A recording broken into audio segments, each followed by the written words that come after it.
Breaking news. Chhatarpur में ग्राम गढ़ा के बागेश्वर धाम के पीठाधीश्वर पंत धीरेन्द्र कृष्ण शास्त्री की हिंदू सनातन एकता यात्रा 21 से शुरू होगी। बाबा बागेश्वर 165 किलोमीटर पैदल चलकर ओरछा रामराजा सरकार के मंदिर में करेंगे समापन। यात्रा में बाबा का संकल्प, जब तक हिंदू जात पात नहीं छोड़कर एकता के सूत्र में नहीं बंधेंगे तब तक वह खड़ाऊं पैरों में नहीं पहनेंगे। बाबा का कहना, पैदल यात्रा में नहीं पहनेंगे फूलमाला। बाबा बागेश्वर ने प्रेस कॉन्फ्रेंस करके दी जानकारी। इस सनातन यात्रा में सब धर्मों के लोग हो सकते शामिल, चाहे वह मुसलमान हो या फिर ईसाई। बाबा का बयान, क्योंकि इस देश में रहने वाले सभी धर्मों के लोग पहले हिंदू ही थे, बाद में वह कन्वर्ट हो गए। वह किसी भी धर्म के लोगों को यात्रा के लिए पीले चावल नहीं देंगे, क्योंकि उनका जो संकल्प है वह बहुत बड़ा है। जब तक वह हिंदुओं को जगह नहीं देंगे तब तक यात्रा करते रहेंगे, क्योंकि यदि एक नहीं हुए तो बांग्लादेश जैसा हिंदुओं का होगा हाल। को जा सकते हैं, वो वैष्णव परंपराओं कट्टर हिंदुत्व को मान करके आगे बढ़े। हमें इस देश में ना कोई छोटा दिख रहा ना बड़ा दिख रहा।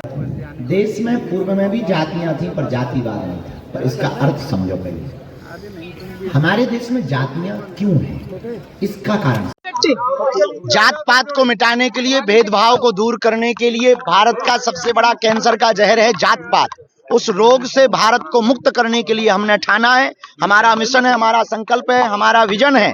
हर हाल में इस देश में सिर्फ दो जातियां होनी चाहिए, एक अमीर की, एक गरीब की। इस प्रण को लेकर के हम बागेश्वर धाम से रामराजा ओरछा तक 160 किलोमीटर की पदयात्रा कर रहे हैं।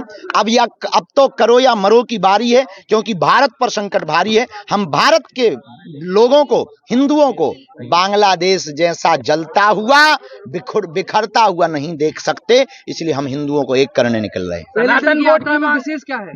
पहले दिन की यात्रा में विशेष क्या है? अगर उनको लगता है कि हम कार्य बहुत अच्छा कर रहे हो, इस देश की भागीदारी में उनको भूमिका निभानी चाहिए, तो देश तो उनका भी है। और इस देश में जितने भी इस्लाम, मुस्लिम और जितने भी ईसाई रहते हैं वो कन्वर्टेड हैं। उनके सब दादा परदादा जो है हिंदू ही थे, तो उनका ही कार्य हम कर रहे हैं। तो उनको आना चाहिए, आ जाए तो नोट, आओ तो वेलकम, ना आओ तो भीड़ कम। पीले चावल दिए जाएंगे ना? पीले चावल हम तो नहीं बांट रहे हैं, आप बांटे आओ। क्योंकि जब युद्ध होता है, रणक्रांति होती है, तो उसके लिए धर्म युद्ध के लिए बुलाया नहीं जाता। जिसका जमीर जिंदा होता है वो आता है। पुष्प वर्षा को लेकर आपने बात की, ये कि यात्रा शुरू हो रही। दूसरा ये है कि हमारे जैसा आदमी जो 1 किलोमीटर नहीं चलता है, उसने संकल्प लिया 160 किलोमीटर का।